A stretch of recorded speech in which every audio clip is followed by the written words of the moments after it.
Aloha. Welcome to this edition of The Last Panel. I am Charles at Willis Scredia. I hope you're having a good Friday at what's left of it for those of you on the East Coast. Quickly, before we get started, I just want to say rest in peace, Catherine O'Hara. Yeah. Perhaps the Wow. funniest woman alive. Well, recently deceased. And that one Take kind of hits two. hard. Third Yeah. time's the clarence, Charles. But my heart's in the right place. It To is. my immediate right is Lapsed. Lapsed, how are you? I'm good. How are you? Been better, been worse. I've had better days, put it that way. I've had better days, but for everything that's going on with my life, I'm actually in a good spot right now, so I'm okay. It's good to hear. Yes. To Lapsed's right is Lunchbox Comics. Warren, how are you? I'm doing good. Things are been busy, but I'm keeping up with everything. And my last video I made reacting to an article, a Jim Lee interview, is up to 130 views, and it's like my biggest one yet. And I'm very happy about that. And I added 2 subs, so I'm Nice. doing well. That's Good awesome. for you. To his lower right is Bob Loves Movies. Bob, how are you? Well, I'm doing good. Trying to take off the coof, but otherwise I'm doing okay. And to Bob's left, the lower left is artist Grey Poupe. Right? Hailing from France. Are you going to show us something with you? Are you mocking me with your hat? No, I was making a little spreadsheet. So I apologize. I did not mean to offend your people by stealing your, stolen valor, so to speak. I only put this hat on when I do paintings. I apologize. I didn't realize culture my is camera not was your on. costume, sir. I get you. But yeah, happy to be here. Sorry to offend, but I'm sure it won't be the last time. Yeah, so we're ranking our top 10 of Steven Spielberg's films, which there is, I think, over 30. If you watched any of the stuff we did recently, you'll notice that we don't have the same 10. So it shouldn't be any different this week. But he's got some heavy hitters. But Yeah. that's not to say he doesn't have some heavy hitters. Yikes. Anywho, I don't. Are you going to share that thing with us, Gray, or am I just going to Here's looking at you, AI. ghost run it? I'll say this. I apologize. I did not. So I keep doing it over the same screen that I've got my mute on. So I apologize. I said I was just doing the finishing touches, and I'll share it in 1 second. Hopefully you can vamp for like 60 seconds. Sorry to speak over you, Labs. Please go ahead. You were something. Yeah, I was. So when I was looking at all the movies that he directed, and it was like some of them I forgot about, and then like it was almost kind of how when we did the Tim Burton ones, it was like, yeah, no, and with like one in between, and I'm like, oh man, it's so weird, right? You would think like with like Coppola and a couple of other guys, they were like better older, somewhat. Oh, not Spielberg. Oh, Not Spielberg though. No. And that's what I mean. I'm just a little bit interesting, like not him at all. Once the calendar hit like 2010, it seems like he stopped trying or something, because I can't name you something in the last 50. Well, I mean, there was one for me. For me, there was one. Oh, you're a big Ready Player One fan, are you? No.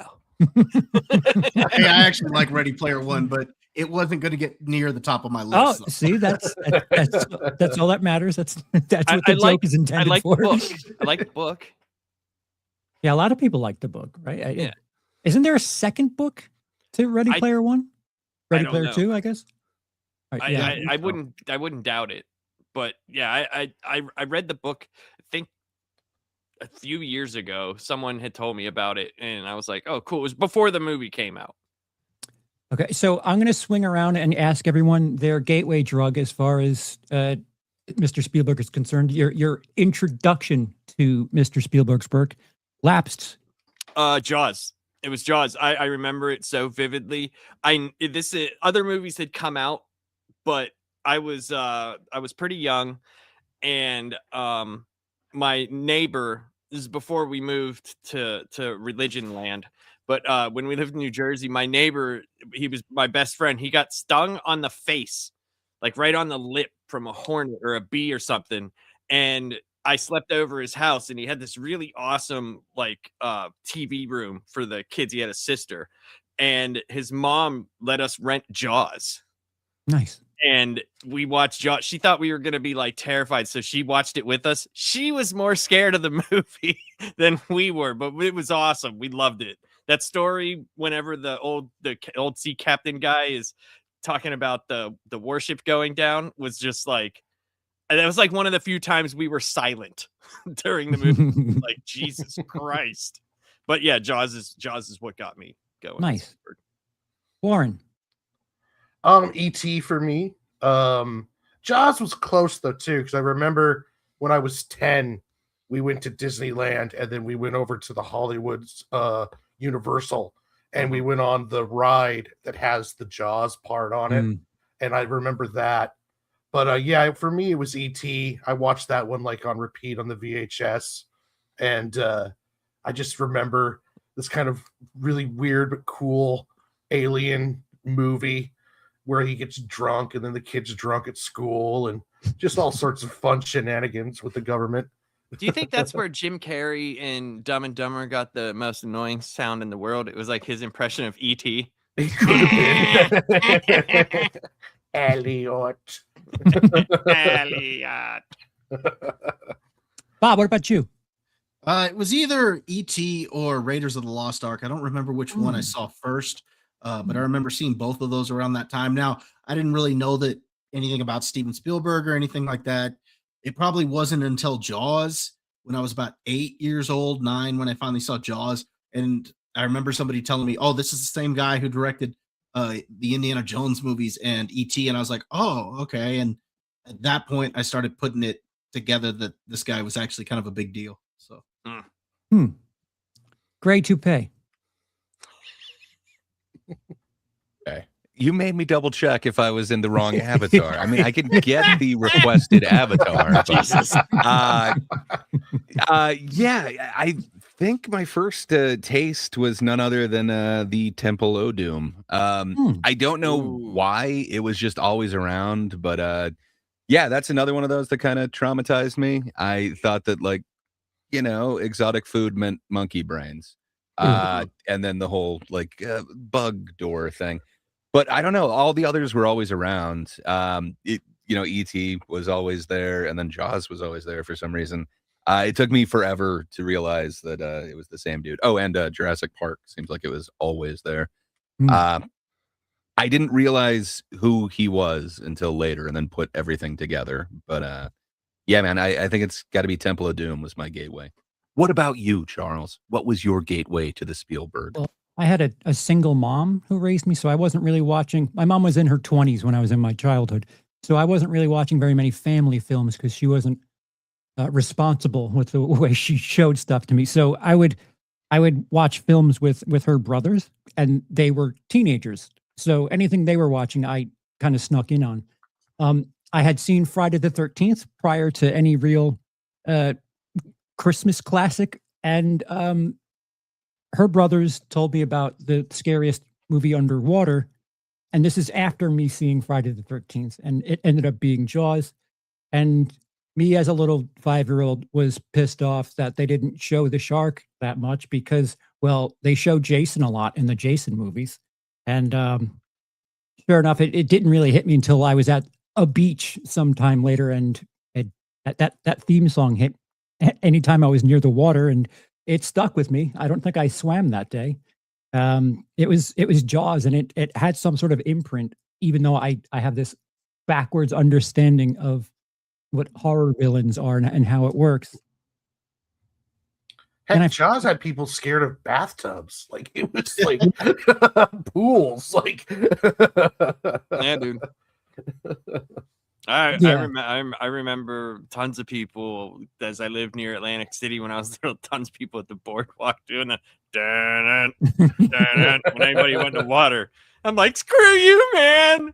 I'm Yeah. going in. Doing that near the water was like a big thing for a while. I Mhm. seem to remember that being like the thing you do if you're either a kid or a douchebag or both.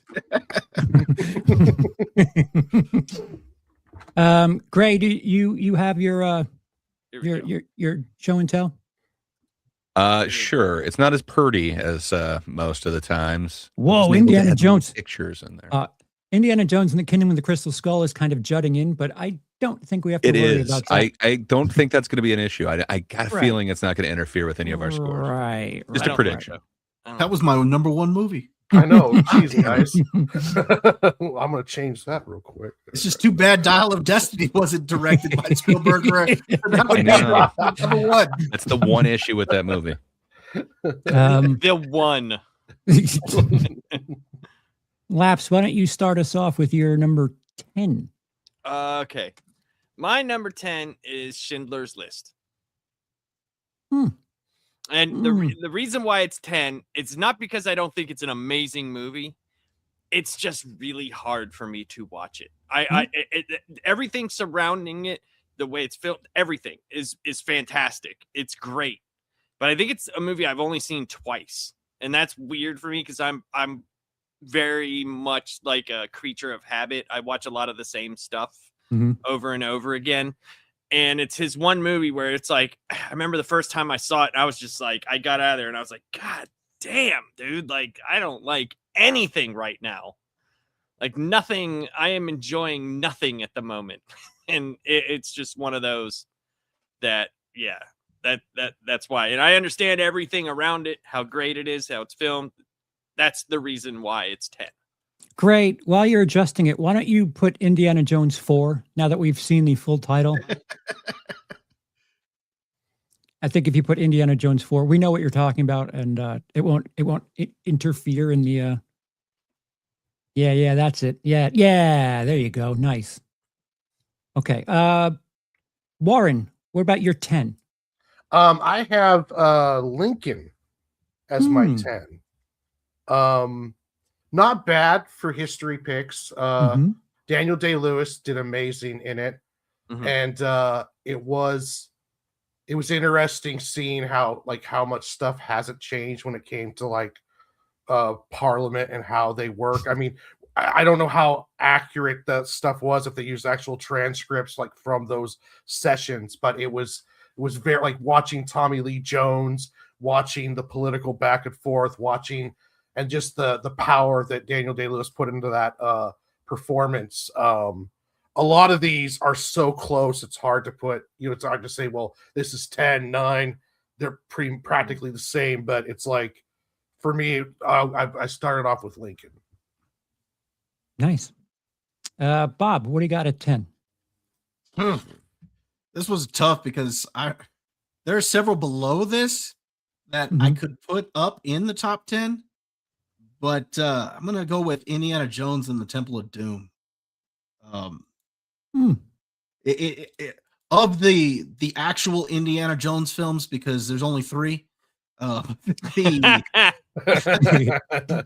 is probably the one that I watched the least, but it's still incredibly enjoyable. Any of these in the top 10, I really like them all, and even some of the ones below it I like. It's just those on the list here I do like better than Temple of Doom.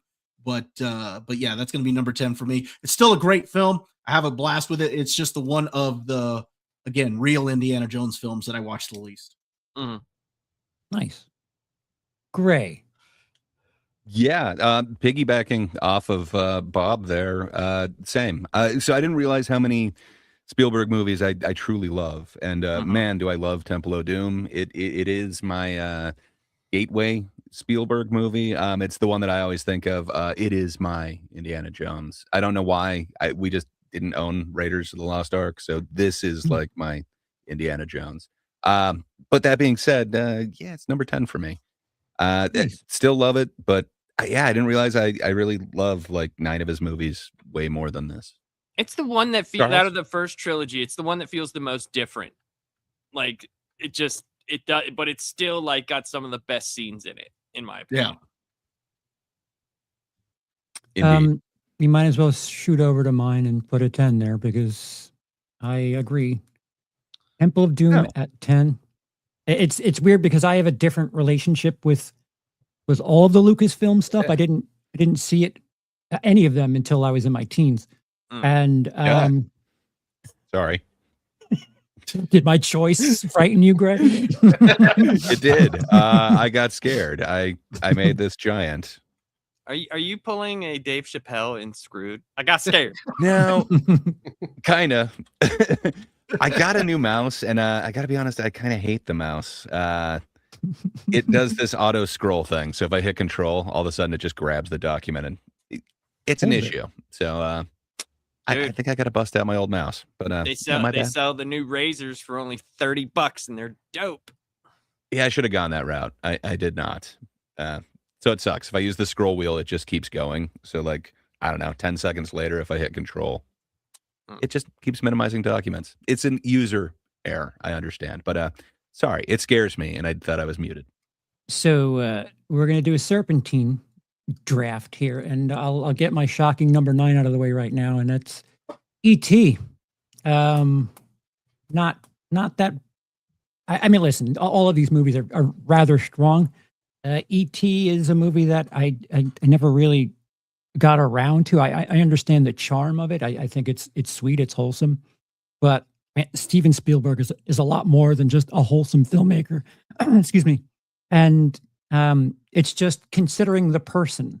I think if this were somebody else's repertoire, it'd be a little bit higher, but Steven Spielberg has a lot of bangers, and E.T. just doesn't hit the same way for me. I'm not saying it's bad or anything. It's just, 4 stars. There's just a bunch of 4.5 and 5-star movies that he's done.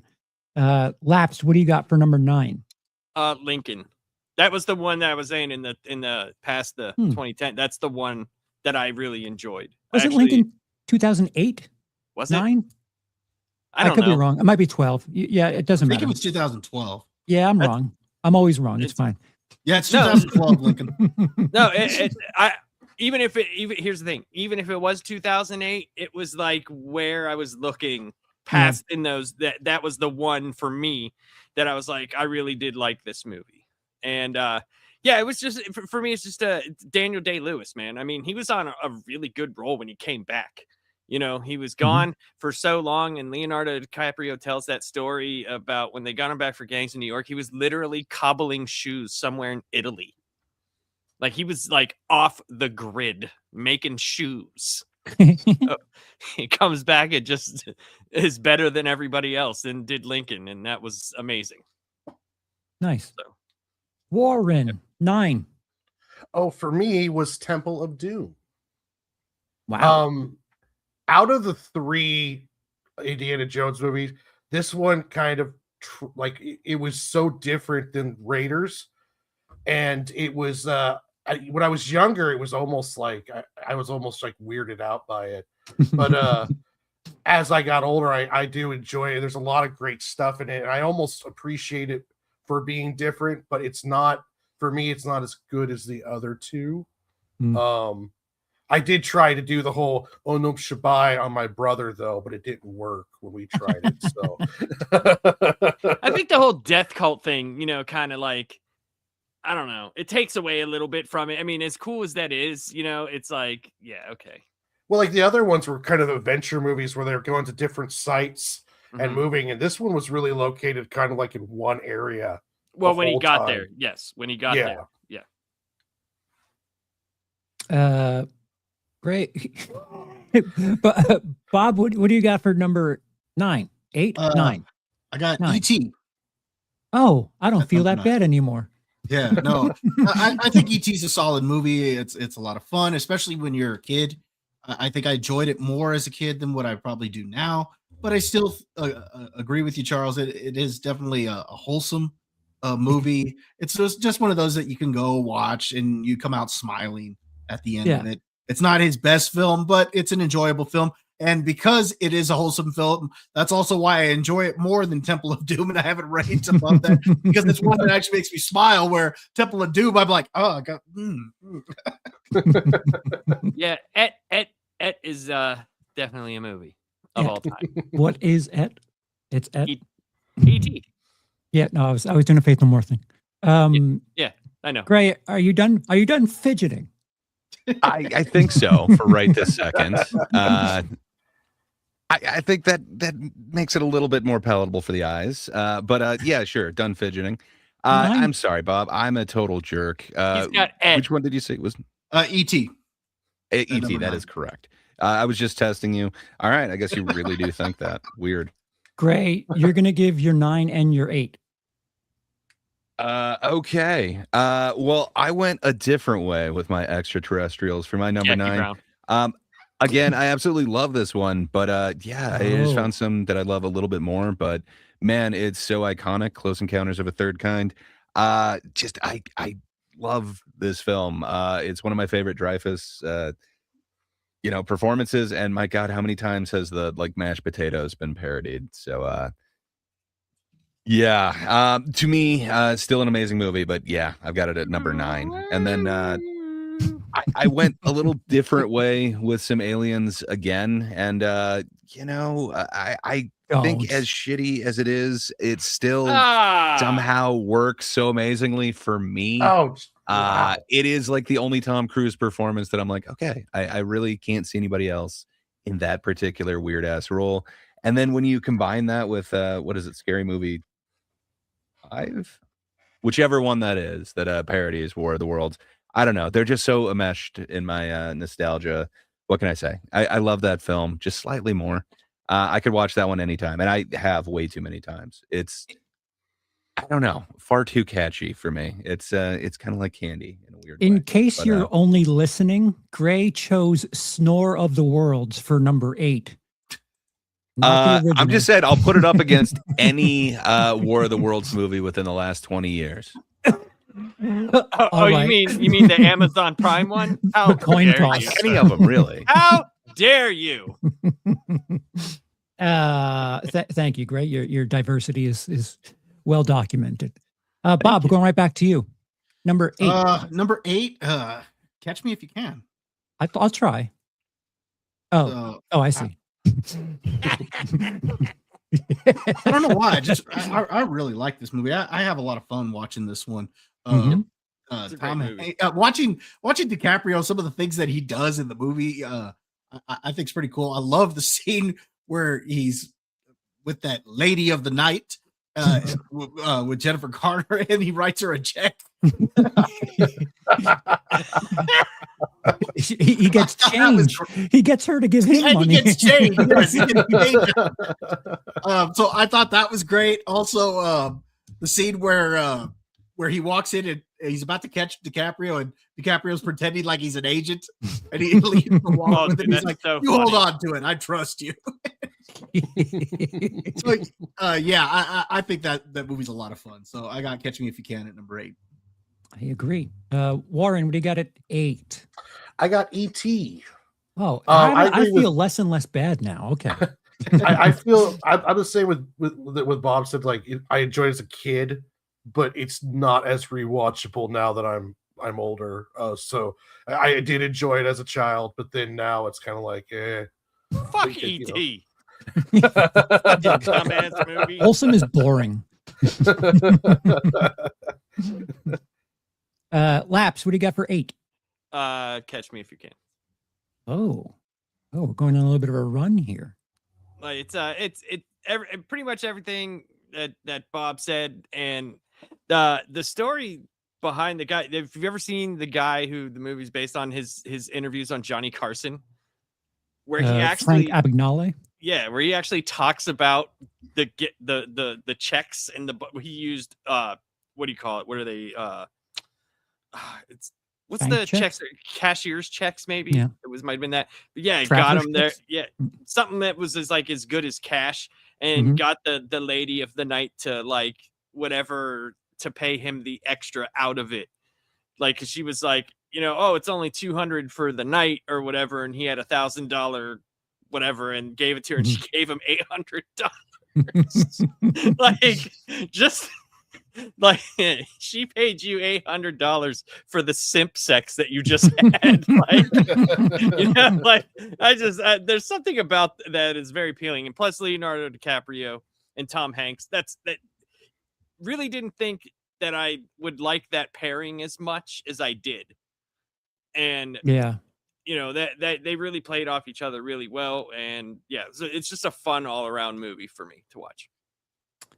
Real quick, the other scene I really like is when he's trying to pretend to be a doctor. Sure. He's got those 2 ER doctors. You concur? Yeah, and then when he walks away, they're like, "Oh, I should have just said yes." All right, so that's me. I'm doing 2 in a row. Number 8 for me is The Lost World, the original Jurassic Park Part 2. Yeah, wow. I have different maybe taste I could buds. skip putting that one on the list. My bad. Yeah, how dare you, sir? Make sure you have AI in there too. Yeah, but, Jeff Goldblum in New York City. Like, come on, people. So some of the reasons that people kind of poo-poo this movie is one of the reasons that I really enjoy this movie. Steven Spielberg does tension really well, and when the fucking the bus is over the cliff and they're like pressed on the glass, that whole segment there is just absolutely incredible. And yeah, there's no dinosaurs in that moment technically, but it's still pretty damn tense. And like you said, the characters that are in the movie are still quite entertaining, and the story's engaging. And if I told you to pick between this and any of the worlds, I think it would be a really easy choice. But, even the war of them's fighting words. Okay, if I may counter, yeah, you got to put them on the glass scene, but what about the raptor gymnastics? I was thinking that. Yeah, listen, hey, you're gonna have we to don't know what shit. raptors could do. We're just guessing here, okay? For all we know, that's what they can do. Yeah. Yeah. With feathers, too. If I eat shit, doesn't change the fact that I still had cake. and that glass scene was pretty cakey. It was, dude. When it started splinting, like when it just.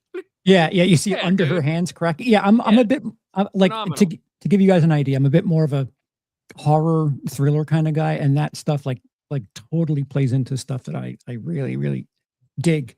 And with that said, my number 7 is Minority Report. My only complaints about Minority Report is the cinematography. It looks garbagey. I realize that it may be appealing to some people, like all the lens flares and all that shit. Not my favorite. I'm pretty sure J.J. Abrams has like masturbated quite a few times to that movie. But I like the idea. The premise of the movie is really interesting. And it feels to me that Spielberg, in between the 90s and early 2000s, just like was firing on all cylinders. And he made this and Catch Me If You Can in the same year. And those are pretty heavy hitters. And I think 93, he did both Schindler's List and Jurassic Park. The guy's a maniac. It seems like he's better when he's doing 2 at the same time. But so are most men. good catch, Laps. While you're on your arc there, go ahead and give me your 7. My 7th is Hook. Ooh, Hook. Ooh, yeah. What? You don't like Hook? I thought I was going to be the only one with Hook in my top 10. I like Hook. What do you want from me? Like okay. that came out when I was really, really like starting to smoke a lot of pot. Laps, you have to grow up someday. You know that, right? I do. Wait a minute. Wait a minute here. I have a job, sir. But no, I like, there was a bunch of things that I didn't like about it, but it's very nostalgic. It reminds me of a lot of marijuana and a lot of mind-altering substances. Oh, yeah. Monty Bruce in the chat says Hook's a top 5 for me. All right, well, again, like that's reasonable, Monty. this is something of a spoiler for me, but like some of the children's stuff, it just doesn't strike the same way for me. Mostly because I didn't watch it as a How child. dare So you? yeah. It's not children's stuff. Excuse Very me, I close-minded. didn't mean to offend. Well, you gotta Warren. think like I was 15 when that movie came out. Yeah, Okay. so you're too old. Keep going. Well, like I said, that's why it reminds me of marijuana. You didn't watch. Okay, so in your teen years with your friends experimenting with drugs, you didn't watch stupid shit. Dare you. Yeah. It's not stupid Yeah, shit. yeah, you Yeah, but- did. There was some sort of innocence to it, and my mom usually like tainted it because when I was 13, my friend was talking to me on the phone about 69. My mother goes, "He's full of shit," and I was like, "Wait, what is 69?" Well- It was my mother that told me what the hell he was talking about. So I wasn't exactly the most sharp kid in the So you block. got to remember from like the ages of like 10 to 15, I was in that religious cult stuff. Oh, So I didn't get to see shit. so you're rebelling then? I was rebelling with Hook and marijuana. Quite a twofer. Bunch of weed, dude. Like it was fun, Got man. hooked. It was fun. Warren, what do you got at 7? I have Hook. I absolutely wow. love the movie. I love Robin Williams' performance in it. It's just all around good. I was young enough where I didn't have pot, but when I did start smoking pot, Hook became better. So I do understand what Laps is saying. But yeah, I have Hook on there too. I absolutely adore that movie. Maybe I should watch Hook Stoned. You I'm notice doing how it they're wrong. not making fun of you, Warren? Me. Yeah, it seems I'm like not a reasonable comfortable with choice that him. Warren had. It seems very reasonable. No, Warren's only like 4 years younger than me. Bob, what do you got at 7? Hook. This is incredible. So, Was this the shit after the cake part you were talking Yeah. about? Yeah. So I didn't watch Hook after using a bunch of mind-altering substances. Right. You should. I've actually avoided that my whole life. I've never even smoked a cigarette. I'm proud to say. Oh, That's It good. just never interested me growing up. So I enjoyed it just as it was meant to be enjoyed. You watch But it on DMT.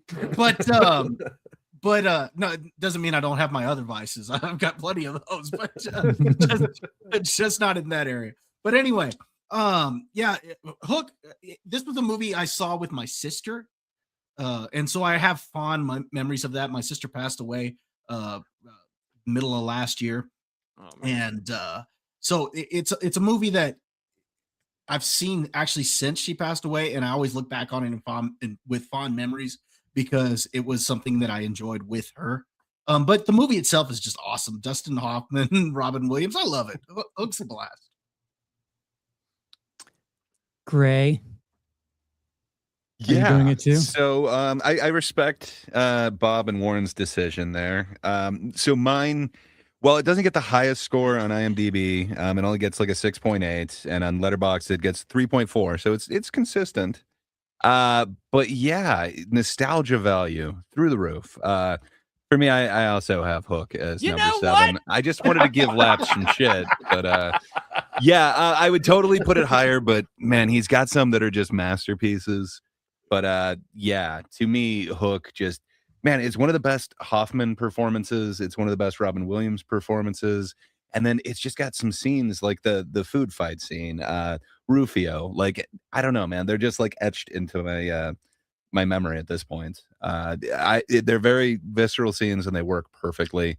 And just, this is a masterpiece. How dare you call it shit, Yeah, Charles? So very, very clearly, You were wrong, I'm sir. the asshole. Like Oh, I forgot Dame Maggie Smith.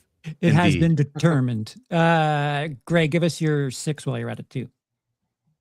Sure. So another masterpiece, but a different route. I got Schindler's List on this one. Just powerful film. It's one of them I don't want to go back to often, but every time I do, it is just powerful again.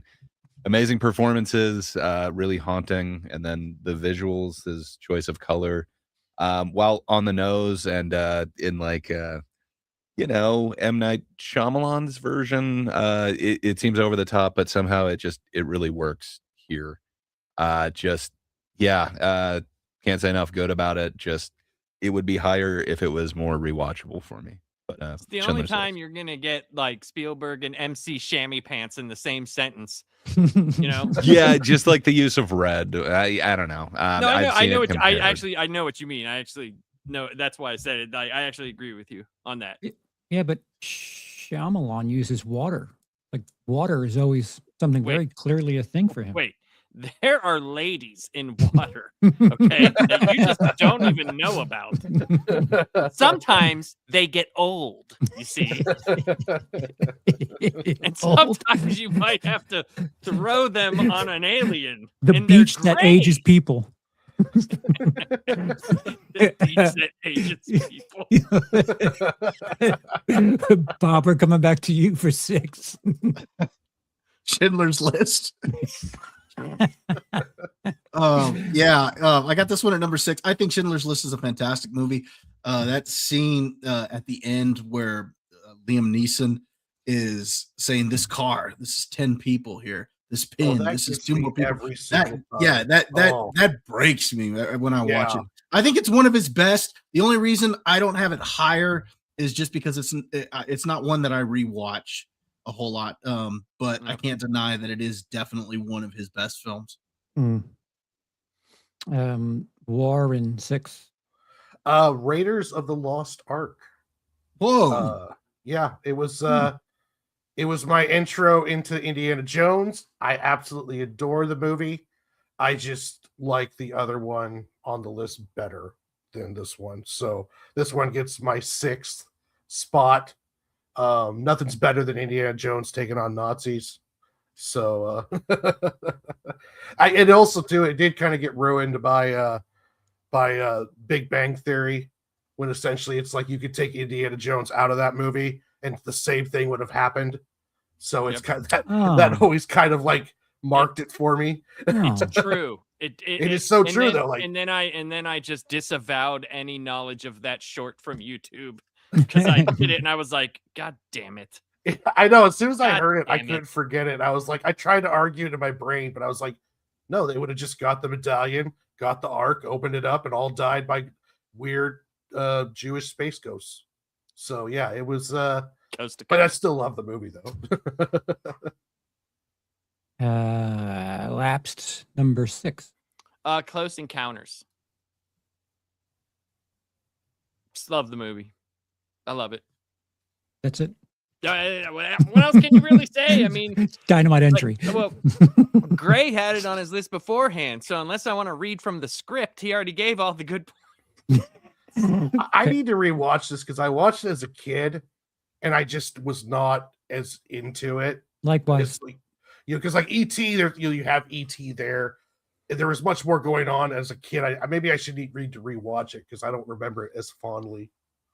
Yeah, watching it as a non-child, some of the pacing seems a little. It takes a little bit of a while to get there.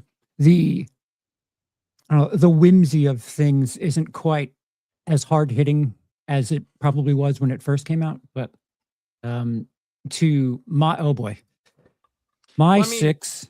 Well, I mean, go on. I was of the ripe old age of 1 when this movie came out. So, I didn't see it then, but when I did see it, it was like I was really young and I had never seen a movie like that. It was a lot of atmosphere that I guess that drew me in. And when you're, young and you're watching a movie for the first time, and plus when I watched this, we had a youth group that we did in the summertime. It wasn't like camp or anything. Like they just drove you there. That was one of the movies that we watched. And everybody liked it. And I had a fun time with it. So it might be nostalgia bait for me. I have not seen it in a very, very long time. Mm-hmm. So if I watched it again, I might not, think the same way, but I probably haven't seen that movie since the 80s. Yeah, that makes sense actually. So my number 6 is yours, and I'll just go right ahead to my part 5 after that. My 5 is what did you say your 6 was? I said it. I said it was Jaws.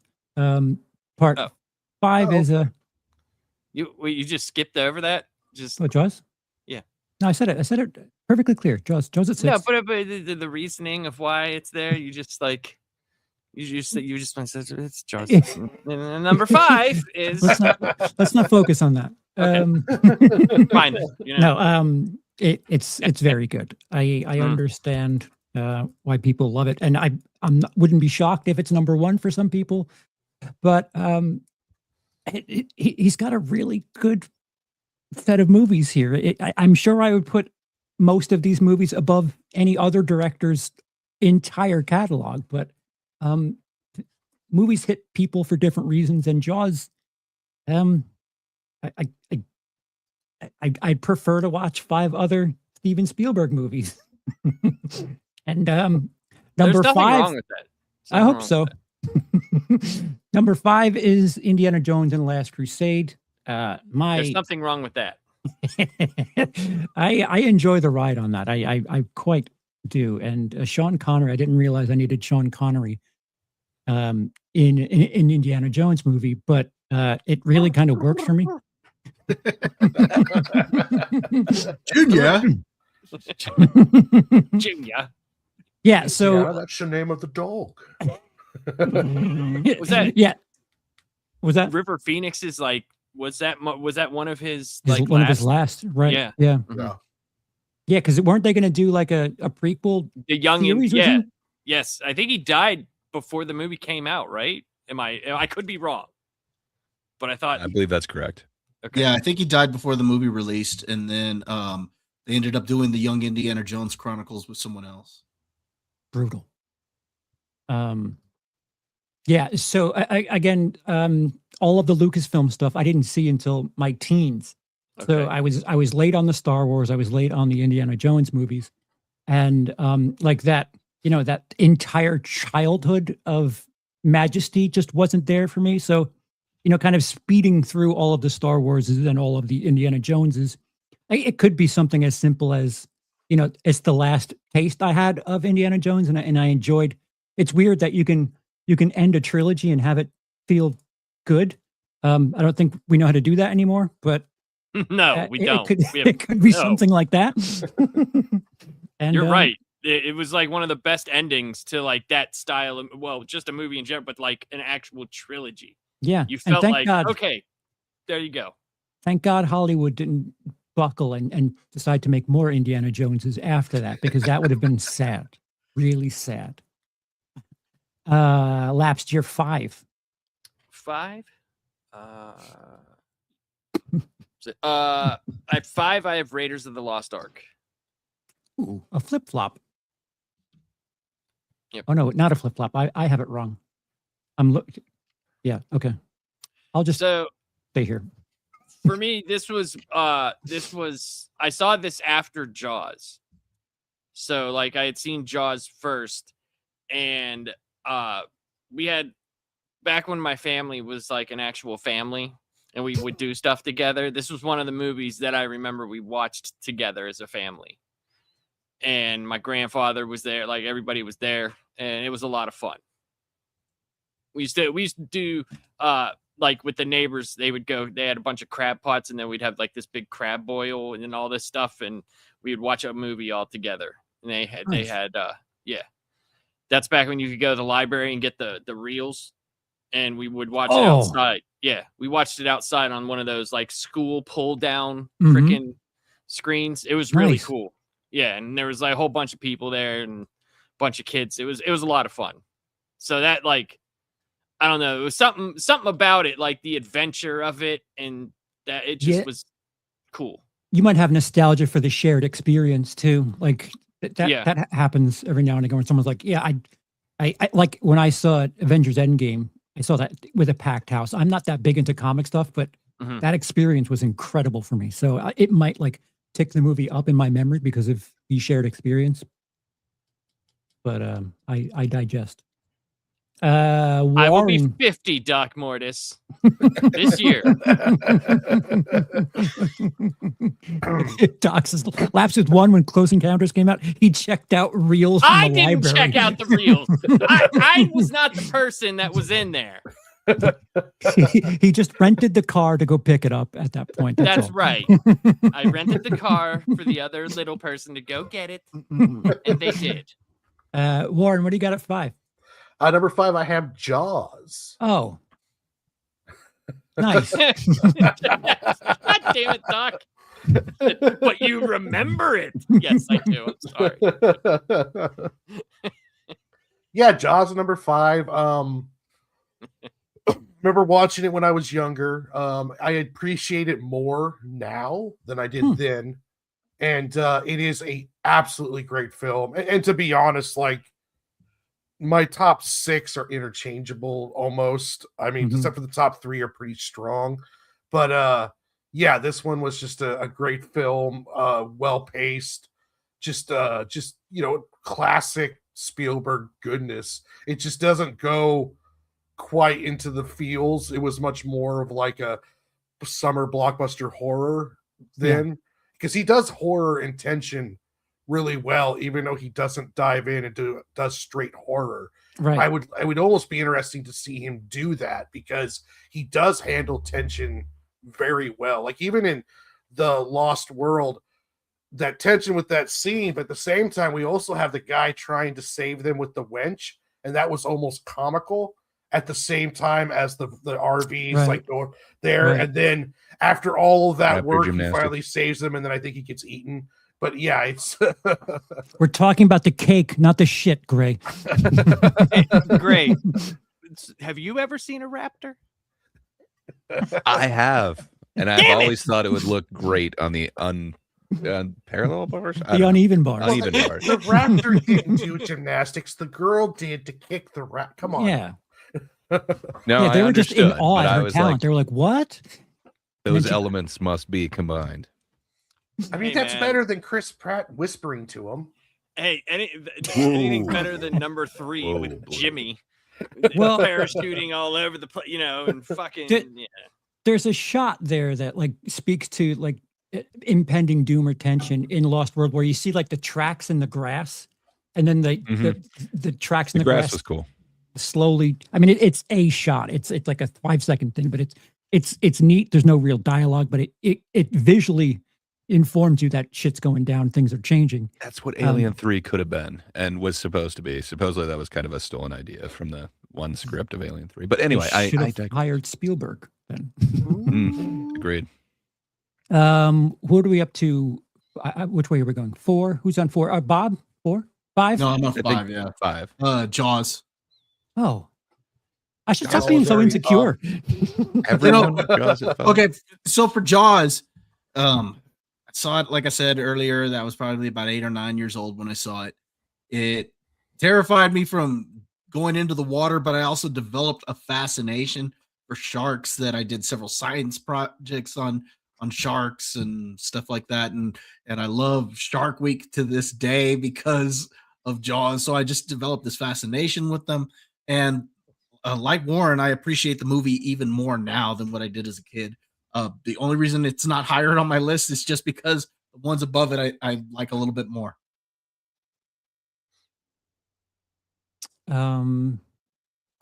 Gray 5.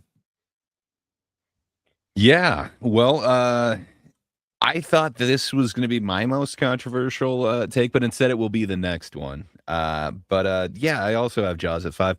Again, I didn't realize how many Spielberg movies I love. I absolutely love Jaws, and every scene in it is damn iconic. I think this is like it's definitely top 5 Dreyfuss performance. I think it's number 3 for me. I absolutely love this movie, but yeah, he's got 4 of them that I just love a little bit more. And yeah, I'm just shocked that Charles would put it so low. How dare you? I don't like fun. What do you want me to say? Ray, stick with us and give us your 4 while you're at it. So I think this is probably my most controversial one. I understand it's not his best. People don't mimic this. There isn't a ride at Universal based off of this. But man, for me, just the nostalgia value, I guess it's just there. It is just kind of perfect for me. So yeah, I've got Minority Report, oddly, at 4. I'm sure that's way too high for many of you. But what can I say? I really enjoy it. I kind of dig what it was based off of, the Philip K. Dick stuff. But man, what this actually ended up being, I don't know why. It feels like it shouldn't work, but Tom Cruise in gloves just touching the air, it really works for me. And then you got the oracles with the weird balls for no reason. Yeah, I'm all in. Think of how It much just actual shows you science how that you it could screw this up, did, you know, especially like, with that it influenced. What was that, Laps? There was a movie that was compared to it that just came out, and it shows you how bad this could have been. But man, it just works for me. So yeah, I get it. I have it too high, but me, Oh, wait. sentimental value on this. Ray, I would have been up there with you subjectively. if the cinematography didn't 4. look like someone smashed a light bulb in the screen.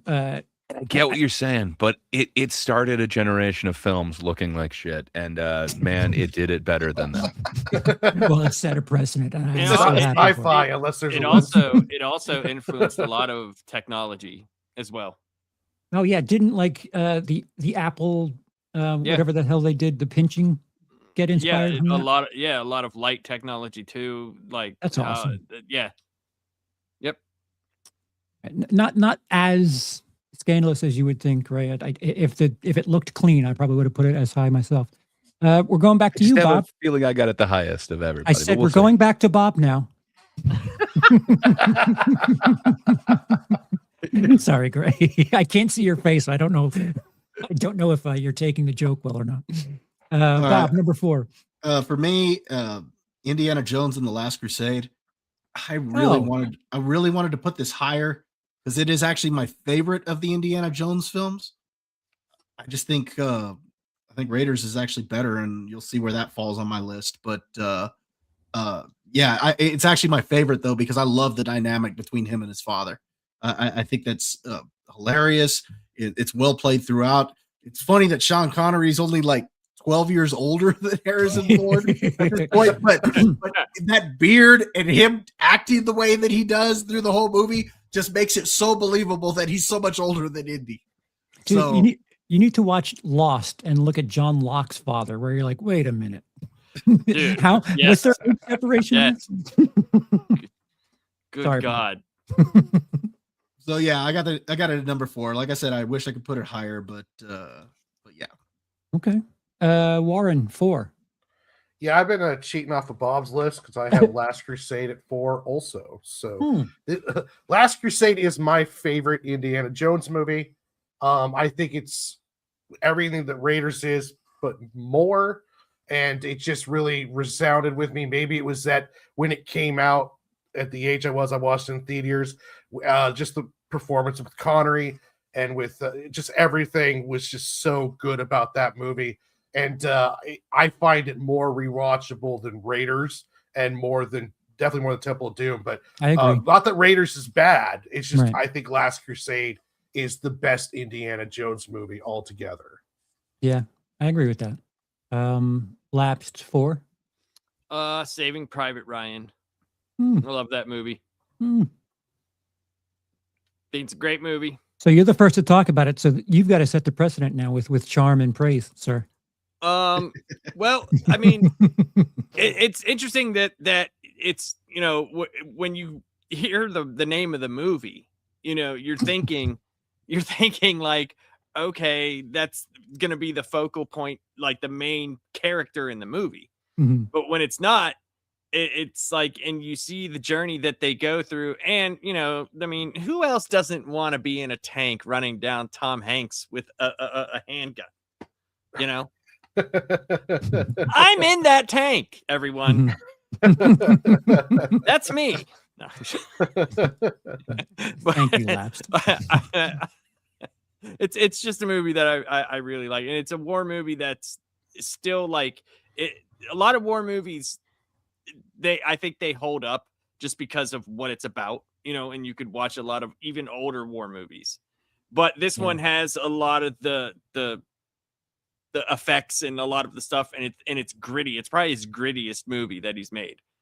Yeah. And Go on. Go ahead. I'm sorry. no, so go this- ahead. I was going to crack a dumb joke. For those of you who are watching today, 80 years ago, there was this thing called Nazis, and they haven't really been referenced at all since. Yeah, you So, think so, right? That's why I always say to people like that say the Nazi thing, and I'm like, that's. I mean, I kind of see what you're saying, but it's really disrespectful to the people that I don't see any Bradley tanks rolling down my street. Well, it used to be know. Hollywood's disposable villain. I mean, For sure. like, Dude, it was every like, year. yeah, like who do we need to fight? Just throw some Nazis Yeah. in there, and you'll Yeah. be fine. Because no one cares if you kill a Nazi. So, And that's how Hitler tied his shoesies. Well, every year, if you watch the Oscars, like at least one film has some sort of Nazi theme to it. Like, we got to put our Oscar bait Nazi movie out this year, once a year at least. Speaking of which, sticking with the lovely men in gray, my number 4 is Schindler's Fist. How do I say this? I don't enjoy it, but I appreciate what it is. When you talk about like film school movies, I'd much rather rewatch Schindler's List than something like, I don't know, a lot of movies that they make you watch. Citizen Kane. I'd much rather watch Schindler's List than Citizen Kane, although Citizen Kane's a bit lighter. You have a lot to learn from Citizen Kane, but as brutal as Schindler's List is, there's still something. It still hits you if you know what's happening. It's like an emotional movie, even if you know what's coming. And from a technical aspect, it's quite incredible. Oh, I got to go again, don't I? Here's my critically. It gets a 9.0 on IMDb and a 4.5 on Letterboxd, so it is high praises. Yeah, I'm going to lose some of that now. Number 3 for me is Catch Me If You Can. I have quite a good time with this movie. Thanks for that lead in, Gray. Wow, that's a great movie. Just in case you were wondering. Wait, never mind. I don't have the IMDb stats for that one. Gray's like, yeah. What is it? He's like, yeah. Schindler's List is voted the 3rd best film of all time. Oh, what do you got for number 3, Charles? Oh, Catch Me If You Can, number 1,326 on the list. Okay, great. But yeah, I have fun with it. I didn't know how much I needed DiCaprio and Tom Hanks in the same movie, and it's kind of like a fun romp, oddly enough. And like I never thought I'd be rooting for crime as much as you do during that movie. Like it's really weird. Like there's some nefarious shit that happens. You're like, yeah, trick them out. Yeah, write fake checks. But there's something about Spielberg in that like 10 to 15 year period between like 1992 and 2007 that he was firing on all cylinders. He was making different types of movies, and they were all like just hitting on so many different levels. But this is it. Catch Me If You Can might be the maybe not the, but the like dramedy thing that I'll watch the most of his. The 2 I have above this I'll certainly watch more, but this is the closest thing to a light experience. Like when you go out, you don't really process too much, but I think it works for both perspectives. Gray. No, not Gray, excuse me. Lapsed, number 3. I got Jaws. Jaws is number 3 for me.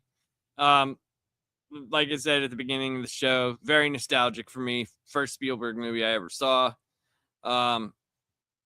It's just everything about it, man. Like even when you go to like Jaws 2 and the continuity was still there before, Jaws 3D came and blew our minds. But it just, I don't know. There's something about it. Like there's so many different actual like movies in it. You have like the old Spurned Policeman movie that's in it. You also have because the guy, yeah. But you also have the horror aspect of it, and you get a lot of of like the stories based on it. Like you get a lot of the military stories, and let's not forget that you get the science in it. The science. The science. That's how I learned how to take out a shark. And you find out that sharks like science, so they eat it. and then you can shoot it and it explodes. But man, some amazing Science. iconic shots in there too, like There are, yeah. the push in. Just No. so No. iconic. That is a Hitchcock shot. Don't do that, Gray. What can I Still say? iconic. People know it in color a little bit better. Well, But It was was an in color the amazing first homage. time. Well, that works. think about it this way.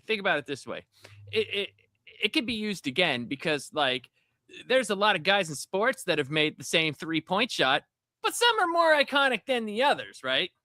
Yeah. I just don't like the idea of people talking about Jaws like it was the first time the Vertigo shot Hey, was you done. ranked it number 6. How dare you? I didn't rank it for its cinematography though. I got vertigo and I got it. You pipe down there, Doc. 3, Warren. What do you got at 3? Well, my top 3, like I said before, are interchangeable, but I'm going to start off with number 3 as being Jurassic Park. Ooh. I feel Jurassic Park holds up to this day. The special effects holds up. The story holds up. It's iconic.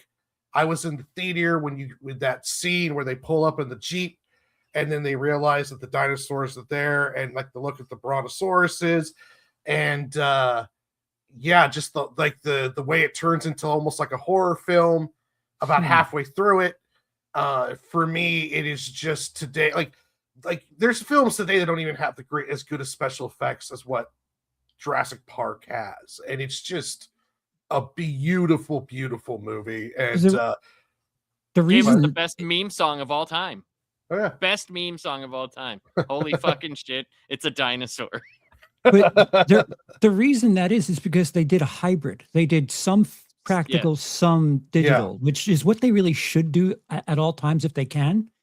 But yeah, I agree when with I you. saw it in theaters, it blew me away. It's Right. like I thought, like, did they build a walking T-Rex? Like I was like, and they damn near did. I mean, it didn't walk, but it was like They had this massive head that was Yeah, mechanical. and it casts Yeah. a shadow. Like there's something Yes. there that like you could definitely tell that it's in the space with him, and like that helps the fear factor at the very least.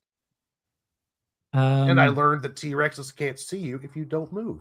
You know, how do we know that? but like, let's be honest, like it's got one of the best 4K Blu-ray, releases, the upgraded version where they fix a lot of the green screening. Because if you do catch it on regular TV, you will notice the green screening a lot. Oh. Do notice it, but the upgraded steel box is fucking brilliant. Yeah, I refuse to watch until I hook up my sound system. I keep meaning to. I have a nice sound system upstairs, and it's freaking incredible on it. Absolutely. Bob, what do you got for 3? Jurassic Park. Holy fucking shit! So, just to kind of add to everything that was already said about Jurassic Park, part of what makes some of those scenes so iconic is the score. Yes. So, like the scene where they're coming in on the helicopter and coming in towards the island with the Jurassic Park theme. Warren, you already mentioned the scene with the Jeep. The score when it's playing during that scene, that just brings chills to me every time that I see that. So yeah, especially where right after Hammond says "Welcome to Jurassic Park" and you see Alan Grant looking and you see them in the background. He's like, they move in herds, and that's in the way the scores just hit, and it's awesome. So for me, Jurassic Park number 3. And like, Hey, what about you like the third Jurassic Park? That wasn't a Spielberg movie. what about the T-Rex sound? Even though we know it doesn't really sound like that, that was one of the. Dude, if you saw that in a theater, that was one of the coolest fucking things, man. Oh yeah. That sound is just nuts. And Incredible. the Goldblum chest open up, like just lounging when they after he got perfect. injured. Big pile of shit. The guy. Oh, that's getting still eaten. memed to this day. And then when the T-Rex eats the lawyer. Oh, Samuel L. Jackson's arm.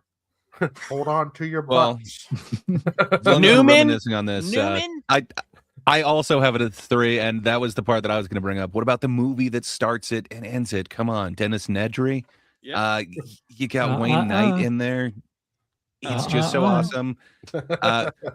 Dodson, We got a doctor. Like, it's just everything about it is so amazing. Sneaking out the embryos inside of the little shaving cream, like that always amazed me as a kid. And then you get to the again the just man, that thing is amazing, and that sticks with you, and that's such just an earworm that I can never forget. And then just his whole end with Dilophosaurus or whatever, that got me obsessed and frightened of like frilled lizards and shit. Like I was convinced that all of them could spit like that. And it's just a matter of time before they got us all. Dude, the funniest thing was in schools at that time, I remember having this conversation quite a bit, was all we talked about was the shaving cream can. And they're definitely making a new one.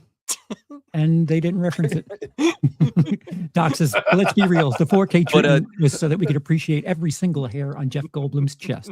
Indeed. So But the movie has like just the right amount of Goldblum, just the right amount of Samuel L. Jackson. Like it has all these elements that just match so amazingly. But it is the Jeff Goldie blocks Goldblum. Clever gray. Yeah. So I fully support it, and I think that's the third time that all three of us have been exactly the same. And you always I think copy 3, That's 5, and 7. Hell yeah! It's always you late to the party. Ooh, does that mean we get 1 as well? It appears every odd number from 7 on we're matching here. Well, we're gonna learn 2 from you right now. Stick with us and give us your number 2. Give us your shit. Not Here your is cake. probably where we lose. Is this a controversial pick? Jackie Brown. It's controversial to me. So this one, it's a high score. It's 8.6 on IMDb, and it's 4.2 on Letterboxd. Jesus. To me, there's one more that I enjoy watching more than this, but to me, this is just cinematically damn near perfect. So I have Saving Private Ryan as number 2. Just man, the way that he slows down the frame rate, like right as bullets hit. So like when the squib packs blow up, just you get this mist. Man, it is so visceral. And then what they did with sound design, I remember seeing this in theater. It had to be like one of the re-releases, but I think this is one of the first ones I saw in IMAX, and just my God, it kind of rocked my world. To this day, I just absolutely love his depiction of it, and I think it is kind of his darkest film. But man, I dig it. There's just one I enjoy watching more. Otherwise, this would be my top one. Bob, what do you got for number 2? Saving Private Ryan. For everything that Gray said, this is to me his most realistic film in a lot of ways too, as far as the realism when it comes to like the special effects and stuff like that. I mean, you had people who their PTSD was kicking in when they were watching this movie, and it's really something watching that first 20 minutes or so when they hit the beach. And then the story itself, I mean, is just I think a pretty powerful story, watching all these guys turn around and give their lives to get one of them out of there. And it wasn't something they really wanted to do. It was something, they were ordered to do. And I love what Tom Hanks says, he better go on to create a new light bulb or something here, because I don't think it's going to be worth it. And then right there at the end, he tells him, earn this. And it fades back into him there at the gravesite, and you see his family and whatnot. And I thought his name was Ernest. Was it? I thought he said it's Ernest. His name is Ernest. No, I could be wrong. Don't take me as factual. I think you're thinking Ernest goes to the military. he says Ernest on this one. Yeah, Ernest. Okay. Yeah. All right, so I've been thinking he was saying his name is Ernest the whole time. Yeah, no, but he tells him earn this, and it fades back into with his family there, and he's wondering, living all these years, did I live a good life? Did I earn this? And so I thought, it's a pretty incredible story. So yeah, it's number 2 for me. Warren. Well, to keep the thing going, number 2 for me is Saving Private Ryan. The opening war scene is one of the, if not the best battle scene probably ever filmed. I saw an interview with Matt Damon recently where Spielberg films in chronological or in order of the script, so he came in later, and he asked him about the beginning.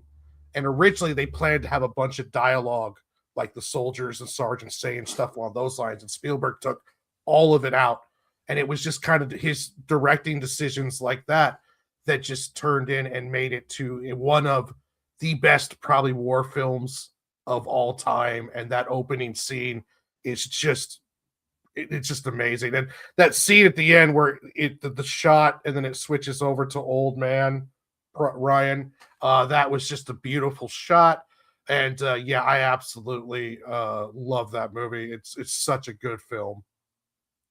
Nice. Lapsed 2.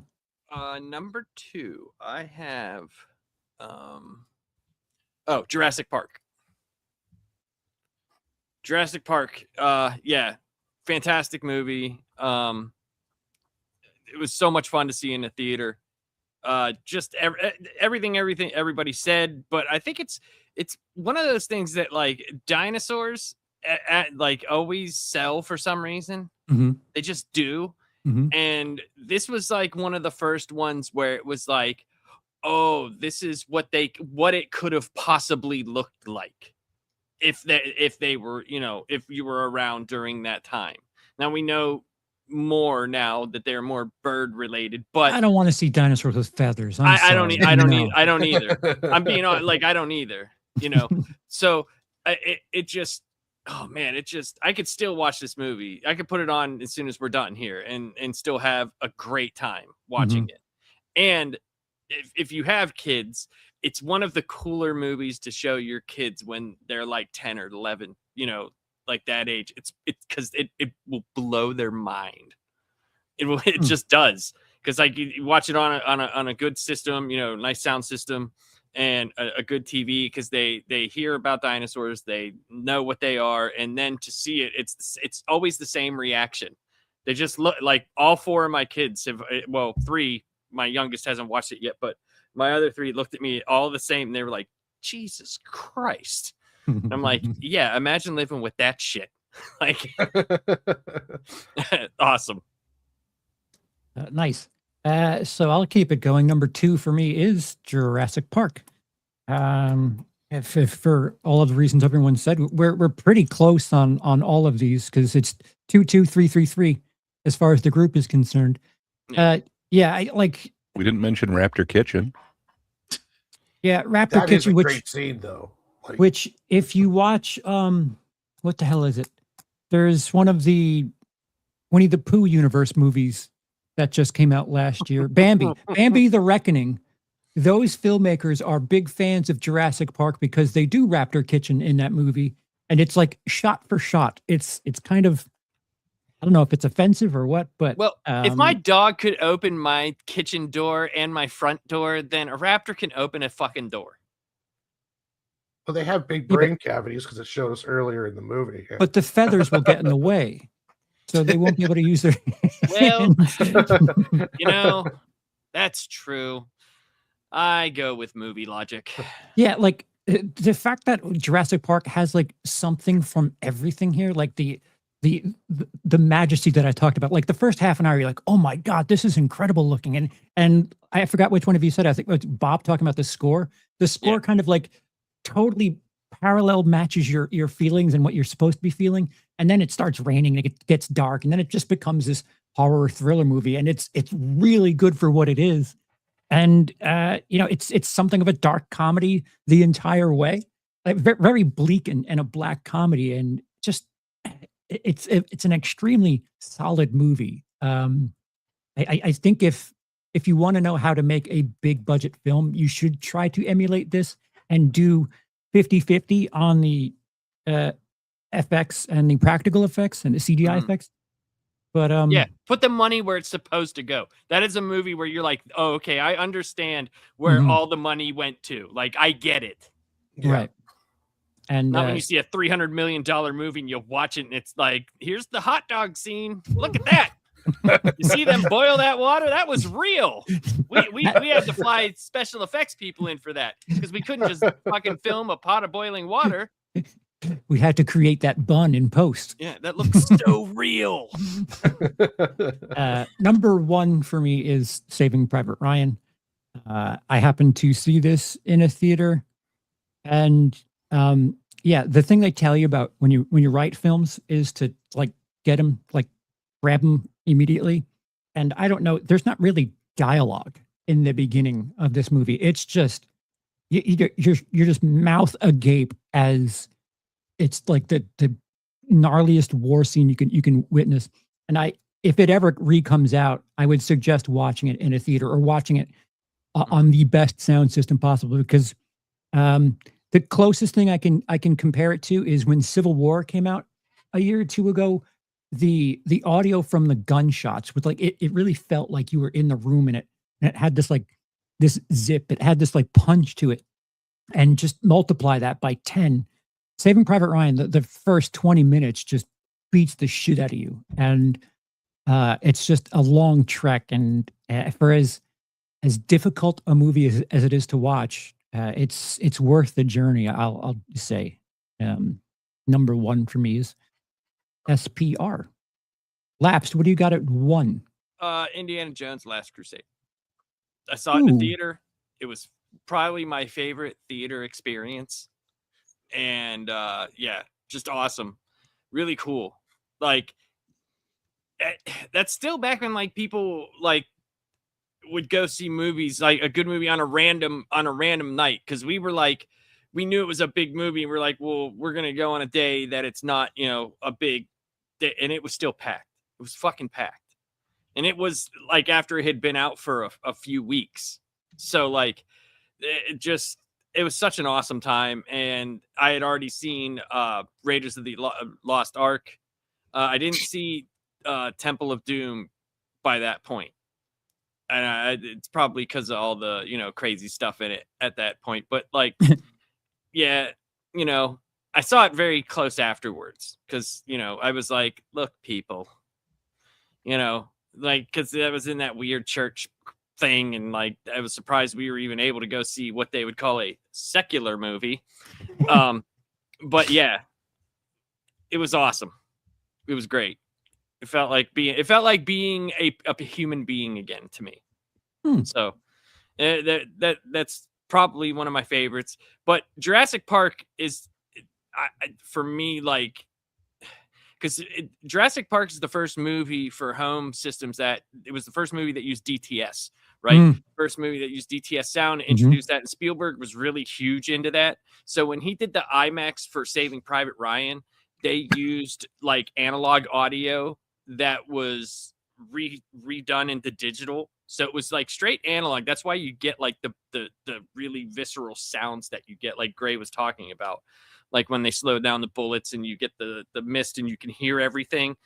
And if you ever get a chance to watch the making of that movie, when they get to the sound design part, it's very intriguing, like how they did everything and how they used like camera audio and then actual like boom mics and shotgun mics and all this stuff to like record actual like real bullets and pathways and stuff. It was amazing, man. But yeah, sorry, I got off tangent there. But yeah, the Indiana Jones Last Crusade was my favorite movie going experience. So that's why I put it in number one. Nice. Warren, what do you got at one? This movie, I have Schindler's List. Ooh. For me, I actually watched this for the first time in my senior history class. My history teacher was big on letting us watch movies. We'd have to do the parent signature deal. And I remember this was one of the movies that I got to see. It was just, yeah, I still get struck and hurt and like tear up at the last scene when he's like talking about what his watch, how many people that could have saved.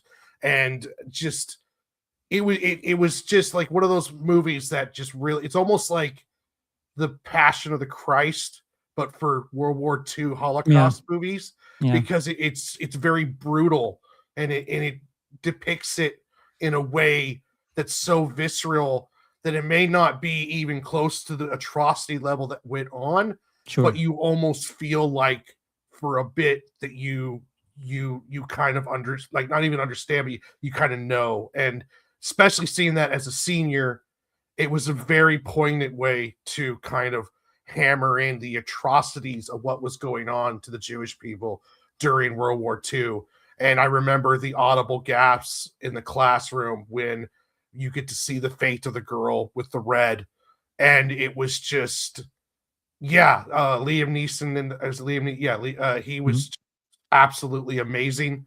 I mean, I put it over Saving Private Ryan just because of the emotional impact it had on me when I watched it. And I mean, I do agree with you guys that it's not as rewatchable because it is so brutal. But at the same time, though, I kind of appreciate what it was saying and why it is the way it is and the way it was shot.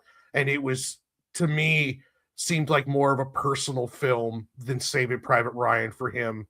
And it was just, to me, I just think it's like his best work. It's just gorgeous. It's a rewarding experience too. Like you could probably watch it once every 15 years and really have your fill or your fix. Yeah.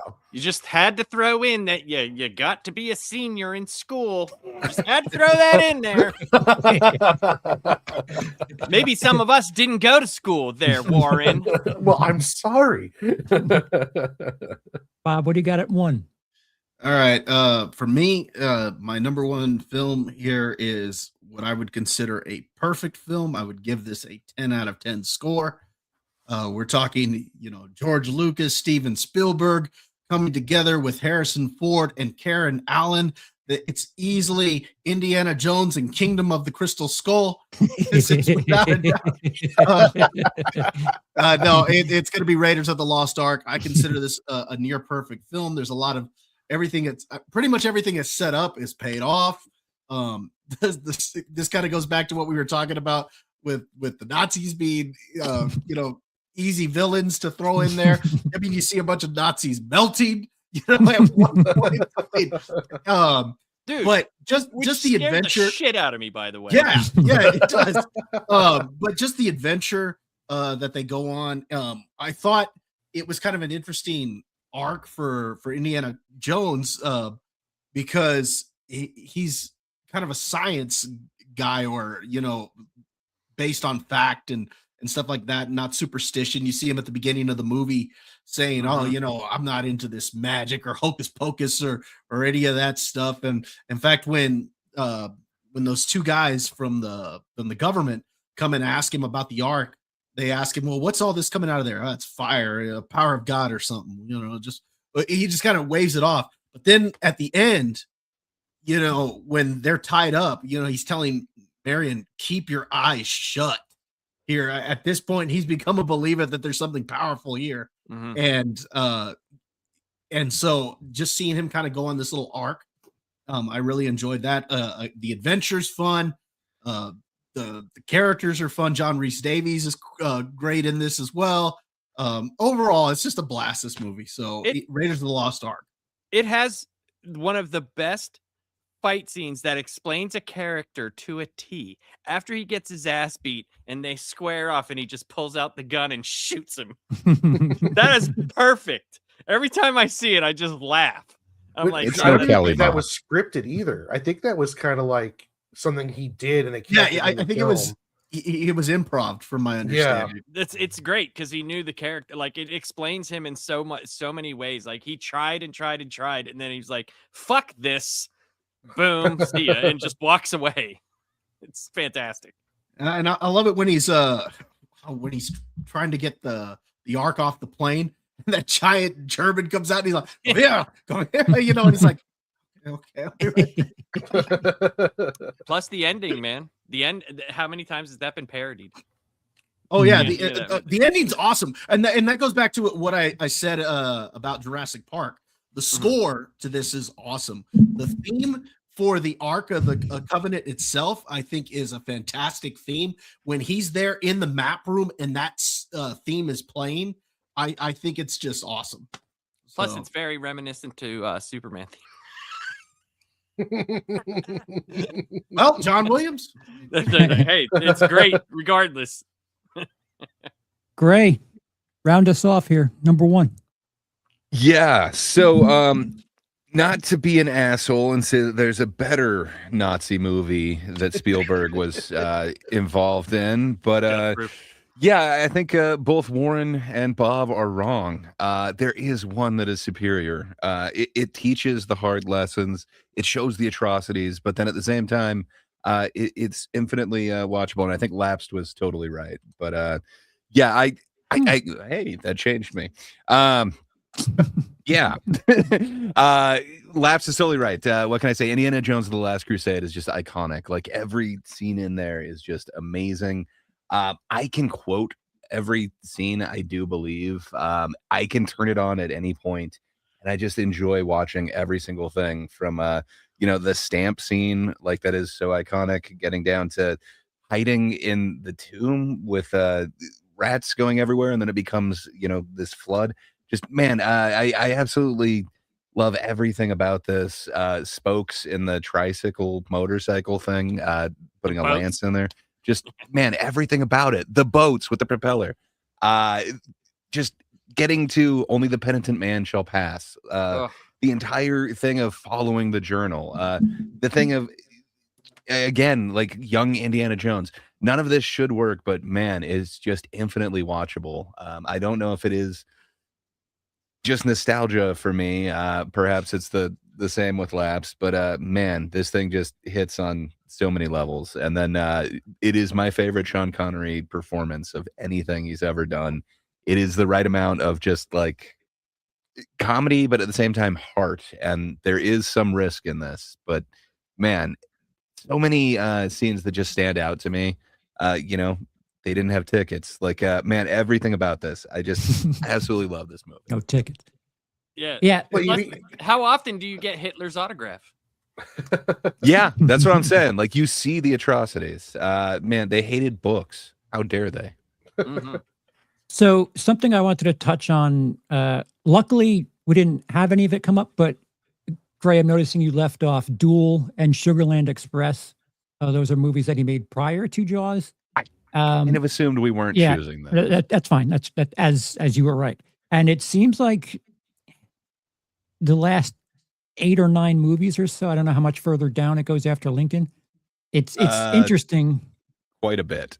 Yeah, it's like if you look at that bottom 10 or so, he's not really making an impact on many of us there in the later years. I mean, Lincoln, but it's hard to get Daniel Day-Lewis to screw up. Go on. For Nightmare and Nerdscapes asked, didn't Young Indiana Jones come out before? No, it came out after. I believe it ran from 92 to 96.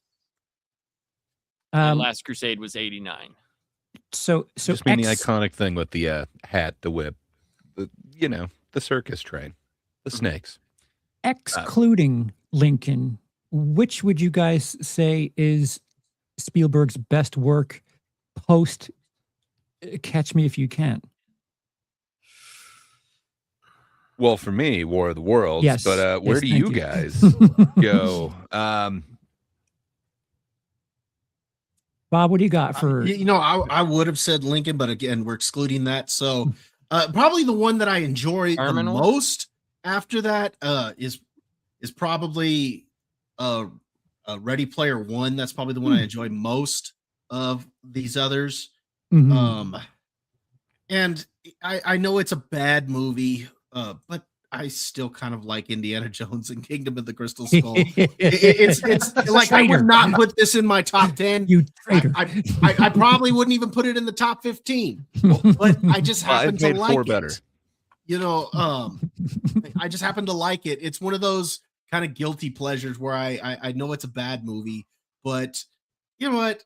I still like the fact that he's still swinging the whip around. They take his age into account a little bit where, he swings at one point, misses, and then lands back in the truck. And he's like, gosh, I thought that was closer, and it's, so they acknowledge some of that stuff. But I would say if we're excluding Lincoln, it's got to be Ready Player One.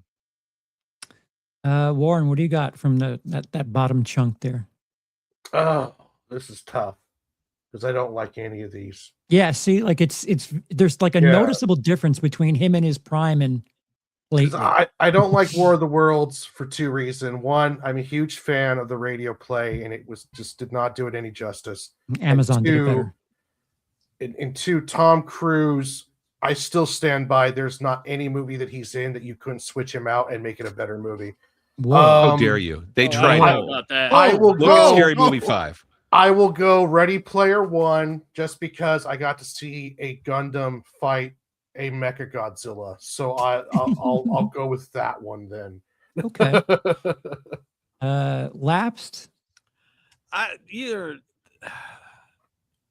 Either the Terminal or I don't know, because I have not seen West Side Story or The Fabelmans, but I know people liked it. Yeah. West Side Story I'm not- won an Charles says Oscar. I West Side think. Story. Yeah, I don't know. Like, it's not something that I would watch. Weird. Like my wife loved it. So either the Terminal or Ready Player One. Like, honestly. Yeah. And I would actually probably pick Bridge of Spies. How is that? I haven't It's seen not it, too bad. so- It's all right. I wouldn't like recommend it if my life was depending on it, but it's a solid flick and takes place during a post Germany, post Nazi Germany. So Spielberg's got a certain thing he likes sticking to. Yeah, it's solid. It's in my opinion, it's the most solid thing he's done recently. Like the Fabelmans feels kind of, I don't know. I think I'm turned off to movies that are like love letters to making movies, and Gotcha. the Fabelmans is something like a pseudo self story or whatever. I don't know. It's schmaltzy to me. And yeah, Ready Player One is just too much. I enjoy the Shining scene in Ready Player One because that was incredible looking. For me, I think the reason why I would pick that as one of them is because there is stuff in it that is good. Where I look at there's a couple that I haven't seen, like Bridge of Spies, so I don't know about it. The Adventures of Tintin as a movie is fine.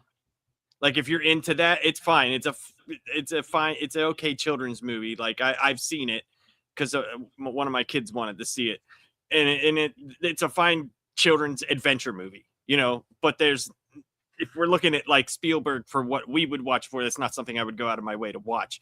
But it's a well shot, like animated, cool movie. There's some cool stuff in it.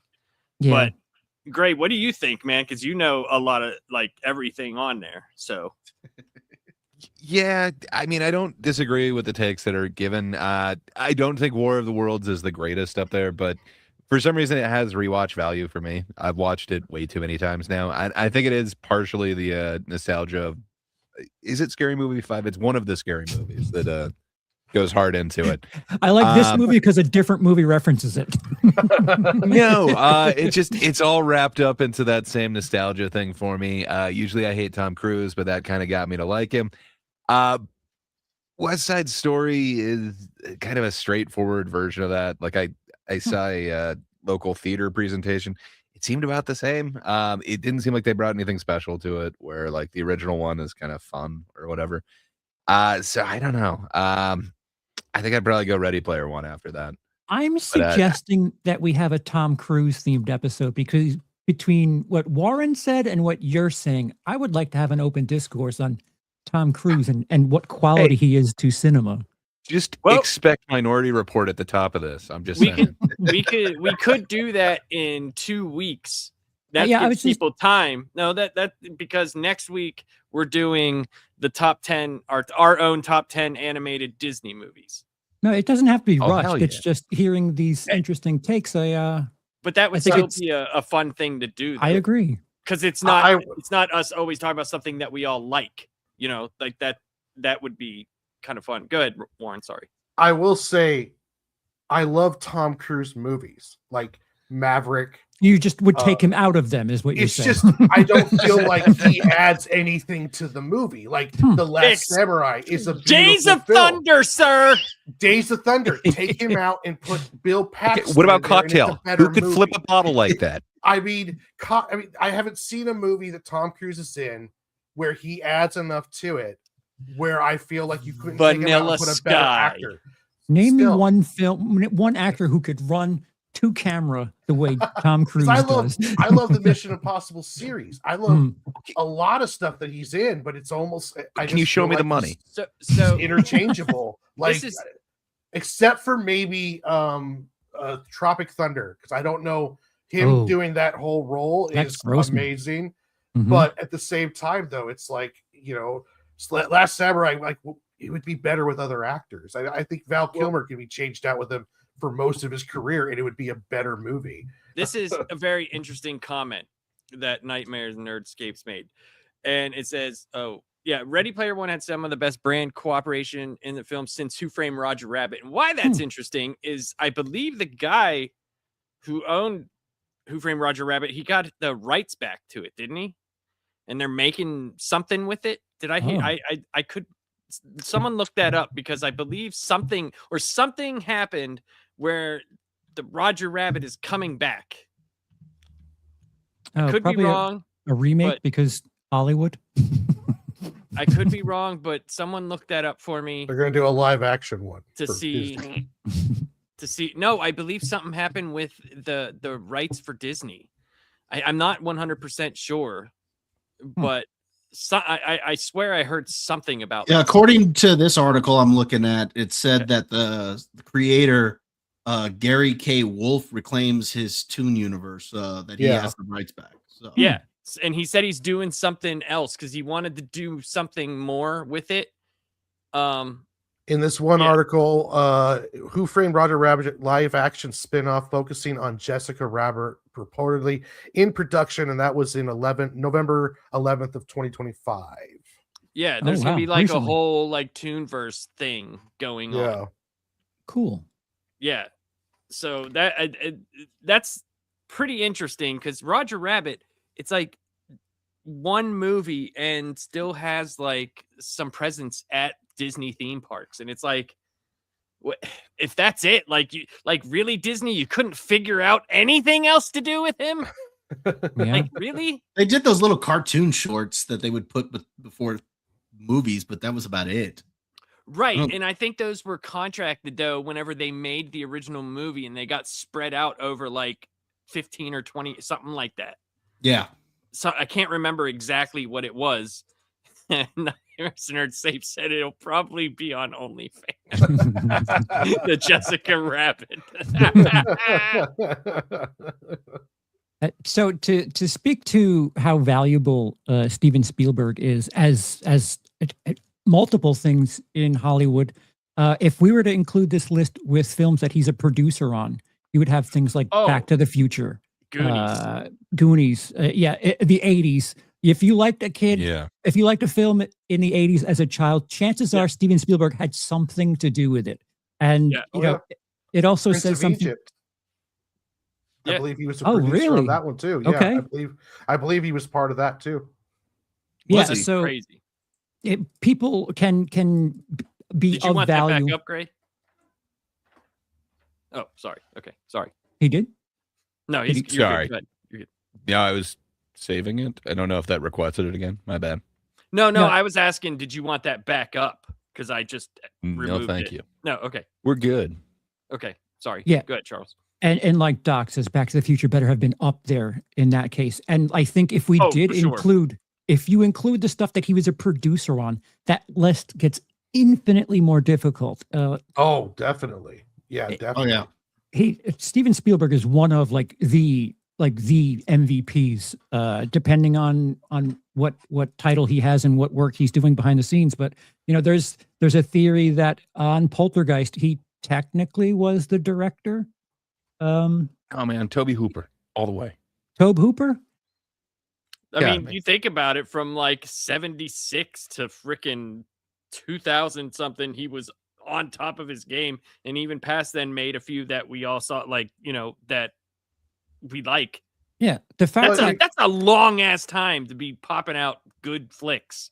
And if you look at Hollywood, like a producer must have a lot of creative control, because like if you look at like a Michael Bay film that Jerry Bruckheimer produced compared to just a Michael Bay film, you could tell a massive difference. Yep. And like Spielberg's fingerprints are all over Goonies.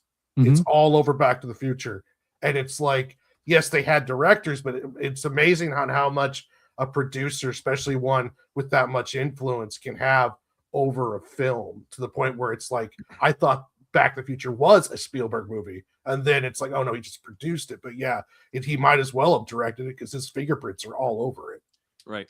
Yeah, and you think about the fact that Lucas, Spielberg, and I forgot who the third one is. Shit. There's a third. The LA directors that are all close, and like between them, like any film that's worthwhile was made by one of them. Right. It's wild. Just how important Spielberg is to some sort of pop culture thing of your youth. Robert Zemeckis, is it Robert Zemeckis? Yeah, I think that's who you were thinking of. I was about to say that until Doc Mortis put that in the chat. Yeah, so like, I don't know, there's a solid like lapse, that solid 30, 40 years straight where they're just Are you crucial. guys excited for his new film? I'll The check Weather it out. Girl movie? Kind of am. Yeah, What the is it? one with like the Disclosure Day? aliens or whatever. Disclosure Day, yeah. Look, It like sounds y'all were interesting. like y'all were saying, I mean, he just consistently brought out hits. I mean, I would almost call him the Tom Cruise of directors and producers. He does have great teeth. Constantly putting out hit after hit. But no, yeah, I'm excited to see that new one. I want to see if he can kind of recapture some of that earlier magic that he had, and maybe he can now that he's going back to Aliens. So It'd be awesome, man. I mean, there's not really a director out there that when you have that name attached, that it's instantly like, okay, let's see what this is about. Like West Side Story, like for me, my wife, that was something. It's just not something, even if it was, you know, directed by the best director and the face, written by the best, it's just not my type of thing. I'm not a musical type person. I just don't like him. Yeah, But- the fact that Spielberg can wear like multiple hats. That like, hat, right? I think if you asked Tarantino to make a family friendly movie, he's going to have a hard time. yeah, Right. You Where go from Spielberg, Saving Private Ryan to West Side Story, right? you know, Yeah. all in between. I mean, Well, I mean, even like the alien films, like E.T. to Close Encounters of the Third Kind, are drastically different kinds of movies, you know. And I am kind of surprised he hasn't just dipped his toes into full horror and done a horror movie. I'm surprised we haven't gotten Et 2. Revenge of the Barrymore. We need to combine E.T. with the Aliens franchise and then be perfect. Ooh. Dude, imagine if they went to ET's planet and then Alf shows up too on its way to Melmac. Wait, no, Dude, Gordon Shumway himself? Gordon Shumway himself. E.T. was present during the Emperor's speech in Star Wars, so E.T. is actually in that universe. Thank you very much. yes. Oh yeah, that is true. That is E.T.'s true. people. Yep. I don't know what they voted, so I don't know if they're for the Empire or. They're definitely Oh. an Empire type people. Yeah, oh yeah, definitely. Etelians are pro. They just go with the flow, like you know, whatever the group Like, says. yeah, We're here. We don't want really much trouble. And then when you ask them, they just go, eh. They're like, Low finger. that's a yes. Well, if we got ET too, is he going to get stoned this time instead of drinking? Are we going to get like a him smoking pot scene? Like- I mean, yeah. Yes. I want to see E.T. E.T. strung on out on meth. No, on meth. Just have him like shoveling for no apparent reason. E.T. the guidance counselor. He turns into a fentanyl zombie. Good Lord. I know this was recent news and no one really had time to prepare, but does anyone have like a favorite Catherine O'Hara performance that like you think of when you think of her? I mean, Home Oh, Alone, you know, Home you Alone think, is you usually think what I of go just because of how iconic it was. And I still say, and I've said this before, if it wasn't for how bad she freaking out, and because you look at the rest of the family and they're all just kind of like, Yeah. oh, my stupid 8-year-old brothers that's freaking at home, we're in France. Like, what? Like, good Lord, people. Yeah, that's bad parenting up there with like the Taken parents. Yeah. Also, the scene in Beetlejuice where they're dancing and whatnot Dale at the dinner table. Mhm. I mean, yeah, that's iconic as well. Yeah, as far as comedy is concerned, she did a bunch of stuff with Christopher Guest, Everything. and yeah, it's like we lost a solid female comedic actress, and Monty in the chat says Beetlejuice. She was actually quite all right in Beetlejuice too, where I thought they were. I know she was. People liked her in that. Yeah, like She was amazing as Moira in Schitt's Creek, but she wasn't the problem with Beetlejuice. But as Delia, No. she was amazing. Yeah, like there's some stuff that you just forget that she might not have like a feature role, but if she's in stuff, she's a net positive. Dude, The Christopher Guest I've stuff, loved her the forever. Best in Show, like Yes. all of those are amazing. But if you go back even further, SCTV, it's what launched like Martin Short, John Candy, the Bob and Doug McKenzie. It's Was just that an amazing Canadian? show. Yeah. It is. It was The like Canadian Canada's thing? answer to SNL. Gotcha. But man, it is amazing, and she is like the featured female, and she's just amazing in Hilarious. all of that. Yeah, she always has been, and then in every single role, she just really puts everything into it, and she's so different. But man, we lost a legend. It's Yeah. it's really sucks. shitty. Yeah, definitely. That sucks, man. Yeah, it's only 71 too. Like I'm being honest, I'm kind of shook by this. I don't know between Rob Reiner 2 months ago and now That's this, like, crazy. She was only 71. I feel yeah, like she's maybe it's just because of how many movies and how much stuff she's done. I felt like she was probably older yeah, than that. That's wild. Yeah, she Yeah. was amazing, man. Just fucking No, and awesome. Nobody mentioned she was Sally in Nightmare Before Christmas too. oh Like, just, right, That's true. Oh, Man. yeah. she just Yeah. really like disappears into roles. She's amazing. yeah. I didn't mean to go out on a low note, but I'm still kind of processing this. Gray, what do you got coming up? I do not know, but what is always a constant is every Tuesday on this very channel, whatever channel you're watching now, show back up on Tuesday.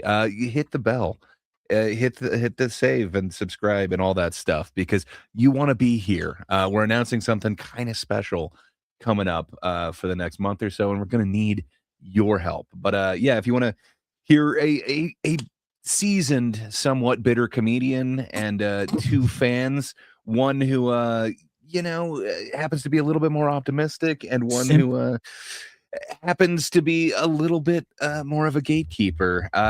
Check it out. We're talking about some comedy mistakes and stuff. So yeah, show up Tuesday. Good time. Tuesdays. Tuesday. Bob, what do you got coming up in the near future? Well, also on Tuesday over on my channel, we are going to have our 100th episode of Dad's Turn to Talk. Yay! Looking forward to that. Congrats. We're going to be talking Raiders of the Lost Ark. So Ooh, the reason we had decided to do that, I was looking for a film that was an epic film. We were originally going to do like a football themed film for the Super Bowl, and Oh. then completely forgot that it was going to be our 100th episode. And I was like, nah, we need to do something more epic. So we're going to have we should have 2 or 3 different guests that we're going to have on with us. One of the guests looks like we might have Ben Rock on, who was the production designer on the Blair Witch Project. He's actually been on our show a couple of times. Once on a Halloween episode, actually, during our first year to talk Blair Witch, and then he was on a few months later talking RoboCop with us. So, but he should be on with us unless something falls through. But we should have a couple other guests as well, and that'll be a lot of fun.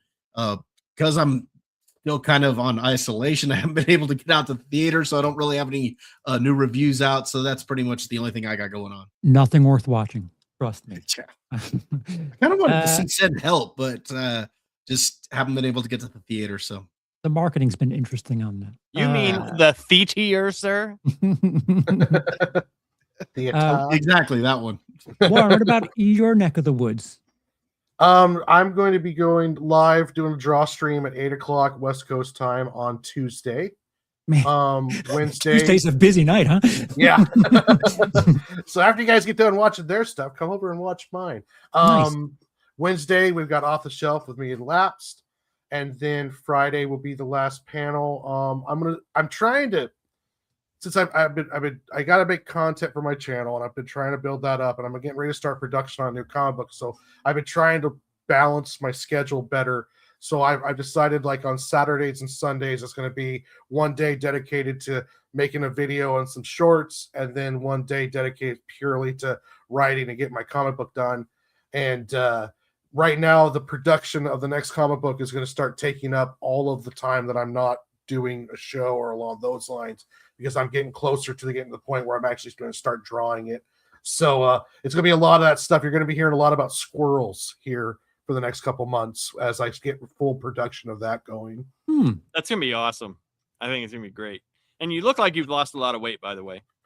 Oh, I didn't weigh myself when I started, but I was somewhere between 335 and 350, and I'm sitting around right now somewhere between 305 and 310. So you look like you've lost weight. Yeah, So I'm doing a lot really good. I feel really good. I did this entire month without cheating. You stopped eating squirrels? Yeah, I stopped eating squirrels. Well, they're good protein. Not Though. completely. It's a little gamey, but chasing them down is a good calorie burn. But yeah, it's been going great, and I'm going to be real excited on Sunday because that'll be the first month down of this year journey. So it's been great for me. Really, really, really, really good. Nice. Best of luck. Hell yeah, man. It's inspirational. Lap said Sunday it's going to be pizzas and burgers. Dude, I can't wait for Sunday. You inspired me to quit analog smoking, and goddamn, I can't wait. I I got only chose 1 month. digital. I got TGIT Tuesday. the best day. Some, as Gray would say, some say the best comedy day. Some are saying it. I've heard it. Fair enough, but and, Wednesday, I got show with Warren. We're gonna be doing Batman Night Fight #4, which is the culmination of the whole book, and it's been fantastic. The last issue was fucking awesome, and yeah, and then Friday we'll be doing our top 10 animated Disney movies, which I think is going to be an interesting show. Yeah, I hate children, so we'll see how that goes. I'm gonna be in trouble. Well, I mean, I hate them too, and I got kids, 5 of them. but, Why'd you keep making them? Well, I adopted 3 because we supposedly couldn't have kids, and that turned out to be bullshit. And 3 months after we adopted, she got pregnant with the first one. Never Get a listen refund. to it. Never listen to it. We were told after my daughter, oh, your wife will never carry the term. She won't even be able to get pregnant because it was such a horrifying pregnancy. Mm, And As the birth was aforementioned Goldblum said, life will find a way.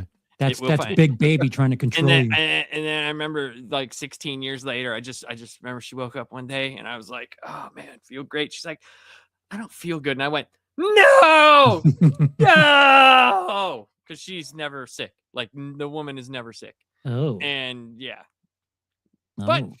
we got my favorite child out of it. So there's that. I The do have accident. I have favorites, everyone. I do. Nice. They win points with me. No, I'm just joking. No, I'm not. I'm telling the truth. But yeah, that's about it. MSK has asked me to do a comic review with him. I don't know what's going to happen with that because honestly, I've explained that I will only review comics, and I don't want to have any conversations about I don't think there's anything going on in the real it's world just- that's worth talking It about. doesn't so. matter. It doesn't. You've been on his show. You've seen what happens. Yes, I've talked about box office stuff on his channel before. Sure. Yeah. So we'll see what happens. We'll see. But yeah, other than that, it's pretty much like this channel and comics, man. Nice. Over on my neck of the woods, formally announced Friday, February 13th, members only comedy stream where me and the TGIT gang will do a live commentary on the very funny comedy Jason X, Spacing. otherwise known as Spacin'. Yeah, That's amazing. You look so excited. no, it's not going to be fun. I think the best part is That's gonna be really fun. my birthday is 2 days later. This is like a birthday present for me. Mine's 4 days before, so I don't know. Oh. The gift I- that keeps on giving is Yeah. spacing. Yeah, so if you want to watch with us, become a member on Willis Media. I think patrons will have access to it a little bit later. It's weird how Patreon gets things first, but not it. I didn't make the rules; I just make them. TGIT on Tuesday, and there's stuff. I have like 5 unfinished things, and every now and again something gets finished before another. And the letterboxed characters, there's another piece that will be done. I guess it'll be short length. You know, the characteristics of Letterboxd that kind of did well as a short. That might be done soonest, but maybe not in the next couple of days. But just keep an eye out and be sure to interact with everyone's channels, like, comment, subscribe, because it really helps. The algorithm really needs you to be interactive with our stuff. And we appreciate it in every sense of the word. So with that, Laps, do you have buttons? I got buttons.